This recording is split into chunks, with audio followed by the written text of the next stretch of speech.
Hello guys, welcome to my channel. તો વિદ્યાર્થી મિત્રો, સમરસ છાત્રાલય જે સોસાયટી સમરસ હોસ્ટેલ જે આવે છે તેમાં એડમિશનની પ્રોસેસ ચાલુ થઈ ગઈ છે. ગાંધીનગરથી જે લેટર આવી ગયો છે.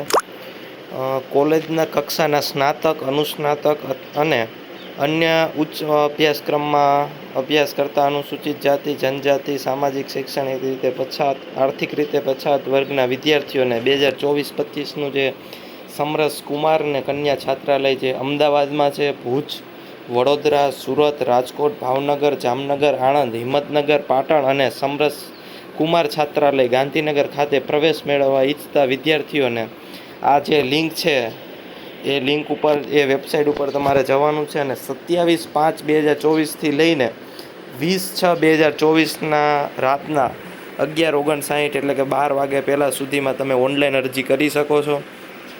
આટલી જગ્યાના નજીકમાં જો તમે કોલેજમાં ભણતા હોય તો તમે અપ્લાય કરી શકો છો. SC, ST, OBC સ્ટુડન્ટ માટે સ્નાતક કક્ષાના તમામ અભ્યાસક્રમોમાં કોઈપણ વર્ષ કે સેમિસ્ટરમાં નવો પ્રવેશ મેળવવા માટે ધોરણ 12ની ટકાવારી અને અનુસ્નાતક કક્ષાના અભ્યાસક્રમમાં સ્નાતક કક્ષાના અભ્યાસક્રમની ટકાવારી, એટલે કે જો તમે 12મા ધોરણ પછી એડમિશન લેતા હોય, એટલે કે કોલેજનું પહેલું વર્ષ હોય તો તમારે 12માની માર્કશીટ પ્રમાણે, અને જો કોલેજ તમારી સ્ટાર્ટ થઈ ગઈ હોય, સપોઝ તમે થર્ડ યર કે સેકન્ડ યરમાં હોય તો તેના આગળના વર્ષની માર્કશીટ તમારે દેવાની. એના મેરિટના આધાર ઉપરથી તમને એડમિશન મળશે. વિદ્યાર્થીઓએ 50% કે તેનાથી વધારે ગુણ મેળવેલા હોવા જોઈએ. પછી બીજું છે કે સમરસ છાત્રાલયના અગાઉ વર્ષમાં પ્રવેશ મેળવેલો હોય તેવા રિન્યુઅલ વિદ્યાર્થીઓએ ફરજિયાતપણે ઓનલાઈન અરજી કરવાની રહેશે. એટલે જે સ્ટુડન્ટ અત્યારે સમરસ છાત્રાલયમાં ભણે છે તો તેને રિન્યુઅલ તરીકે જે ઓનલાઈન અરજી કરવાની તે પણ સ્ટાર્ટ થઈ ગઈ છે.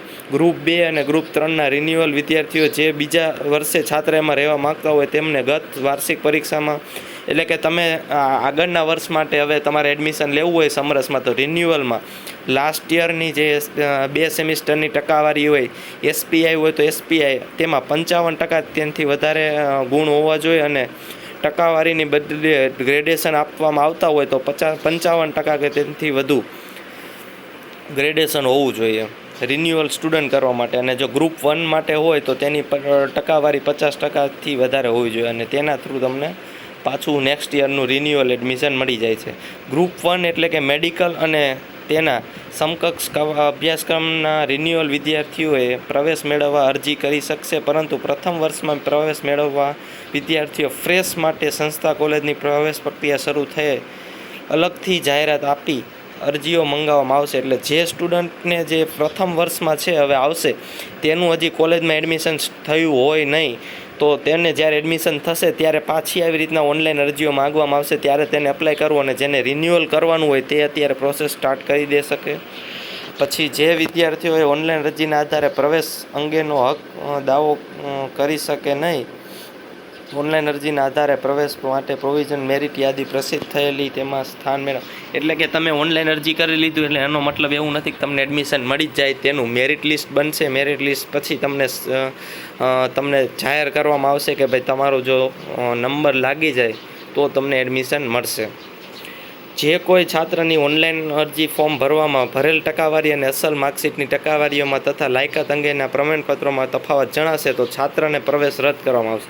એટલે કે જે પણ વિદ્યાર્થીઓએ ઓનલાઈન અરજી કરી હોય ત્યારે જે પણ માર્કશીટના ટકા તમે એન્ટર કરેલા હશે અને પછી જ્યારે તમારું સિલેક્શન થઈને પછી જ્યારે અથવા તો તમારું જે વેરિફિકેશનની પ્રોસેસ સ્ટાર્ટ થશે ને ત્યારે અલગ જો તમારા માર્કશીટ કરતાં ટકાવારી જોવા મળશે તો તમારું એડમિશન કેન્સલ પણ કરવામાં આવે છે. સમરસ છાત્રાલય જે જિલ્લામાં આવેલ છે તે જ જિલ્લામાં કોલેજ ખાતે અભ્યાસ કરનાર છાત્રોને પ્રવેશ મળશે. એટલે કે જે આપણે આગળ વાત કરી એ બધા જ જિલ્લામાં તમને એડમિશન મળશે. એ જ કોલેજ હોવી જોઈએ, એ જ જિલ્લામાં કોલેજ હોવી જોઈએ ને તો જ તમને મળશે. વિદ્યાર્થીઓએ ઓનલાઈન અરજી ફોર્મ કર્યા બાદ અરજીની પ્રિન્ટ નીકાળી તેની ખરાઈ કરી લેવાની રહેશે. જો અરજીમાં કોઈ પણ ભૂલ હોય તો પોર્ટલ પર વિથડ્રોવલ એપ્લિકેશનની મદદથી જૂની અરજી રદ કરી નવેસરથી અરજી કરવાની રહેશે. જાહેરાતની અંતિમ તારીખ બાદ અરજીમાં કોઈ પણ સુધારા વધારા કરી શકાશે નહીં. એટલે કે અત્યારે તમે અરજી કરી દીધી છે અને કોઈ પણ તમારે ભૂલચૂક થઈ ગઈ હોય તો તમે પોર્ટલ પર જઈને પાછી વિથડ્રોવલ કરી લો એપ્લિકેશન અને નવી ફરીથી અરજી તમે કરી શકો છો. છેલ્લી તારીખ પછી તમે કોઈ પણ સુધારો વધારો કરી શકશો નહીં અને તેની પ્રિન્ટ પણ લઈ લેવી જે ઓનલાઈન અરજી કરેલી છે. સમરસ છાત્રાલયના પ્રવેશ અંગેના નિયમો તેમજ વધુ વિગતો ઉક્ત દર્શાવેલ વેબસાઇટ પર આપેલા છે. પછી છે કે વધુમાં પ્રવેશ અંગેની કોઈપણ માહિતી માટે વેબસાઇટ પર દર્શાવેલ સંબંધિત જિલ્લામાં આવેલ સમરસ છાત્રાલયનો તમે કોન્ટેક્ટ કરી શકો છો. તમને વેબસાઇટ પરથી જેટલી પણ આપણી શાખા છે તેનો પણ તમને કોન્ટેક્ટ નંબર મળી જશે. ગ્રામ્ય વિસ્તારના છાત્રો ઈ ગ્રામ મારફત પણ પ્રવેશ માટેની ઓનલાઈન અરજી કરી શકે છે. એટલે કે જે પણ વિદ્યાર્થીઓ ગામડામાં રહેતા હોય તો ત્યાં ગ્રામ પંચાયતમાં ઈ ગ્રામ મારફતે તમે પણ ઓનલાઈન અરજી કરવાનું સેન્ટર હોય છે ત્યાંથી પણ કરી શકો, અથવા તો ઓનલાઈન મોબાઈલમાંથી પણ હવે તો કરી શકાય છે. તો આ અત્યારે 2 પેજની નોટિફિકેશન આવી હતી કે 20/6/2024 સુધીમાં તમારે અપ્લાય કરી દેવાનું છે. તો જે પણ સ્ટુડન્ટ સમરસમાં એડમિશન લેવા માગતા હોય તે જલ્દીથી વેબસાઇટ વિઝિટ કરો અને 26 તારીખ સુધીમાં 20 તારીખ સુધીમાં 20 જૂન સુધીમાં તમે ઓનલાઈન અરજી કરી દો. અને જેને હજી સુધી સમરસ વિશે ખબર ના હોય ફર્સ્ટ યરના સ્ટુડન્ટ, તો તેના માટે કોઈ અલગ વિડીયો બનાવો તો પણ જરૂર જણાવજો. સમરસ છાત્રાલય એટલે તમને મફતમાં રહેવાની ખાવાની સુવિધા પ્રાપ્ત કરવામાં આવે છે. Thank you very much.